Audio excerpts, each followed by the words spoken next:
Before we actually get onto the economics of the stock market section, we're going to remain in the technical aspects, sort of flirt between the two here. We're going to talk through a couple of markets that you should aim at and other markets you should avoid.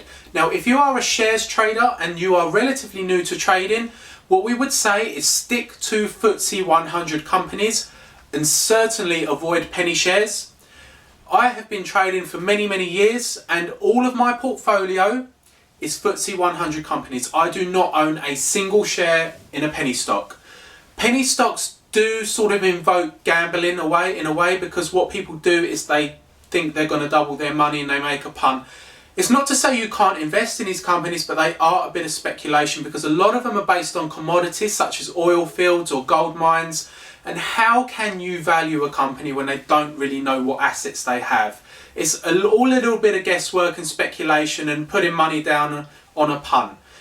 FTSE 100 companies, they are a lot safer bet. If you make a mistake, you're only likely to make a 2 to 3% loss. If you make a mistake on a penny share, you could easily see 30% wiped out in one day. So stay away from penny shares and stick to FTSE 100 companies. You can go to FTSE 250, but focus most of your portfolio on FTSE 100. If you have a CFD account, we would make a strong recommendation that you start trading the S&P 500.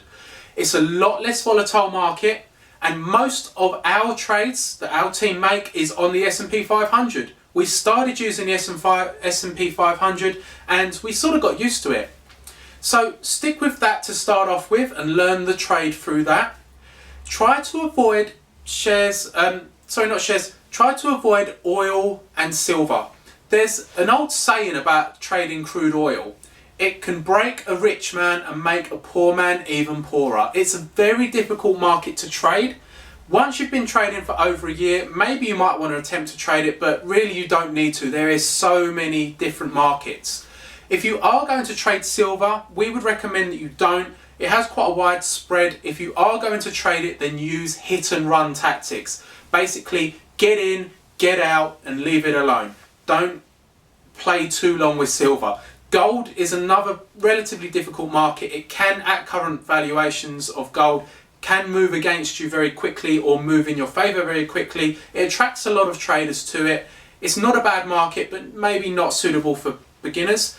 Try to avoid markets such as cocoa and maybe even the Nasdaq. They've got quite a wide spread, which means the difference between the buy price and the sell price. So that as soon as you buy, you're down quite a bit because it's got a wide spread. So try to trade things with a short spread. And this is another thing with penny shares. Sometimes the spread on penny shares can be a good 6%. It's so hard to make a trade when you've got to make 6% just to break even because the spread's wide. Whereas if you're trading something like Tesco, the buy price is near enough the same as the sell price. Whereas on something that's 5 pence a share, it might be 5 pence to buy, and then as soon as you own the shares, they might be worth 4.5 pence because that's what the bid and the ask are.